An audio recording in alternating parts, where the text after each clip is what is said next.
Sea of Thieves, a famous pirate game where you sail around sailing treasure and doing everything you can. But is it still worth playing in 2025? Well, today, that's going to be my question to answer. As I've wanted to make this video for a very long time, but I never got the time to do it. So this is going to be a very different video to my regular viewers, but it'll be a good one, I promise. Let's look at the developer's side on Rare's behalf. Basically, before Season 15, they did these like big gaps of content where we have a big drop and we wait for like 6 months for the next drop, which worked for a bit of time, but there's always a massive problem. There were glitches. There were glitches literally everywhere, making it impossible for people to play. Like when the throwing knives got added, you could just spam throw them like a machine gun. It made the game unplayable for people and people quitted. And Rare had to quickly fix stuff or remove stuff for like months to come, which made it very not fun for people and made people quit. And there's been a high rise in exploiting in the community where people are using exploits and cheats and hacks to take down people and get lots of money, making it unfair for people to play. And Rare says, we're looking into this issue to prevent it, but they just do like the bare minimum. But the new schedule after Season 15 is working. Much nicer, much smoother, and it brings most people back to the game every month. So if Rare keeps this up, it will be a good game again. Secondly, the community. Sea of Thieves is classified, I think, as a toxic community, which means where people will get angry and start saying racial slurs to your face if you sink them. Basically, these people are very not nice to new people who just joined the game, and they'll sink you, calling very mean things, which I'm not going to say because I don't want to get demonetized.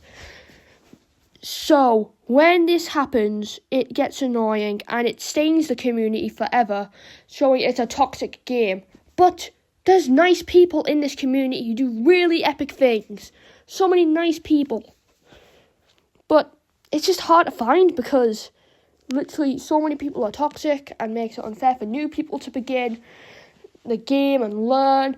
That's why, if you play Sea of Thieves now, I prefer you to play Safer Seas so that you can get to used to the game without the threat of pirates. That's why I recommend it. Thirdly, the gameplay for Sea of Thieves is very alright, but is very boring and unfair in some situations. Let's take this into an example. It could be very boring for new people and experienced people coming back because Sea of Thieves adds more content every 3-ish months. And the more content there is, the more confusing it gets. After you finish the maiden voyage and the tooltips after completing the maiden voyage and doing your first couple voyages, you are on your own. You have nowhere to go. It's your path. And it could be very confusing for these people because let's say you're trying to sail off somewhere. There's so many content that you don't know what you're going to do. Let's say you want to go to a treasury and you didn't know you have to kill things. Or shrine, you didn't know those actually puzzles that you couldn't solve. It makes it hard for people to actually understand what you have to do next. And the unfairity is unreal. And sometimes your gun can clog out of nowhere, even though it's supposed to not clog. And basically, hit registration glitching out when you're trying to hit something and it doesn't hit them, and then they get to hit you. It's just unfair all around. It's not fun for new people when they're trying to play because it feels like the game's being rigged in the opponent's favours and not for them, even though they're trying to learn how to play this video game. It's not good if new people who just bought the game feel like it's being unfair and rigged against them because of stupid glitches and malfunctions in the game's programming. Fourth, let's talk about the Sea of Thieves story. If you're a story person, the Sea of Thieves story is a phenomenal experience. You will learn so many new things, and basically it's very puzzle-ish. It has to make you use your brain. But the thing is, it's very confusing. You might think, how is it confusing? Let me explain. Basically, if you want to figure out this entire story, it's mixed in very different categories. You have to learn, if you want to learn about the shrines, the things in the shrines, you have to go down to the shrines. If you want to learn the entire thing, you have to do so many different things and watch so many videos to understand it. Like, you have to waste like 20 hours doing the Shores of Gold. Then you have to waste like another like 10 hours on the Pirates of the Caribbean Tall Tales. Like another like 9 hours on Monkey Island. Like 5-ish hours on Heart of Fire. It just takes forever to do and learn things. It's better to watch a YouTube tutorial than that. It doesn't make you feel like you are wasting your time learning a game story for just stupid little cosmetics. To be fair, there are some really cool cosmetics, like the Gold Curse and the Ashen Curse, which I understand that they're grinds, but they're pretty good. But just, it doesn't grasp you into doing them. You do it only once and you'll be like, okay, that's it, I'll leave. And like, also, you could get synced during these voyages. And when you've messed something up, you get the game over sequence of you failing a video game and you have to restart. It's like a feeling of a Pokemon Nuzlocke after you get so close and then another enemy ship came in, you get sunk and you have to restart it. It's not fun for the people who do it. Also, there is no incentive of doing these tall tales, as there's better things you can be doing with your time. Like, you could do a Fort of Fortune, you can make money banks, do some TDMing. There's so much more stuff you can do that it makes it feel like the Tall Tales are just a side project that you might tackle once and then never go back. There's no proper incentive of doing it. There's no like really cool reward to do it. Like, there's only like the two only good rewards from it are just two curses, the Ashen Curse and the Gold Curse, and that is it. You might think that I absolutely hate this game, but that's not true.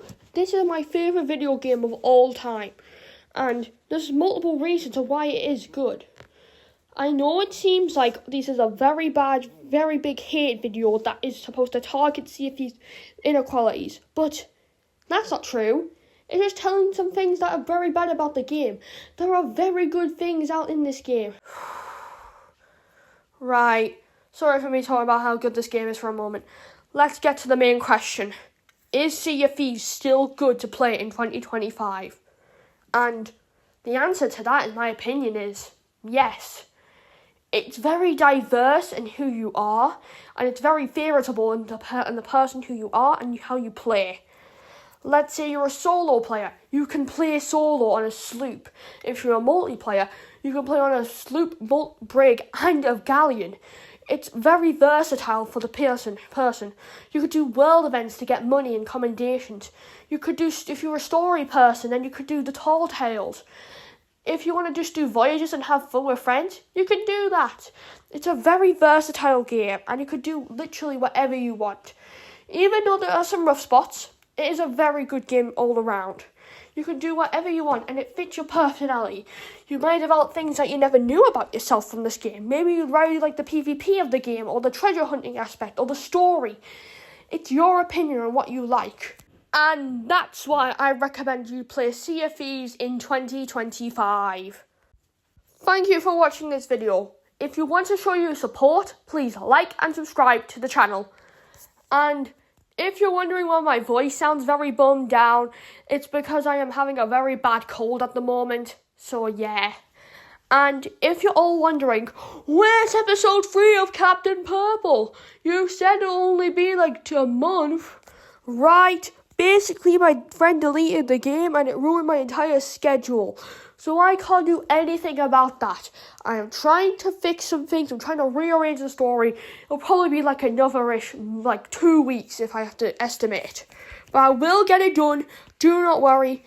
And if you're new here, please go watch the first 2 episodes. They're going to be down in the description if you want to watch them. And see you next time on the seas. As for now, peace.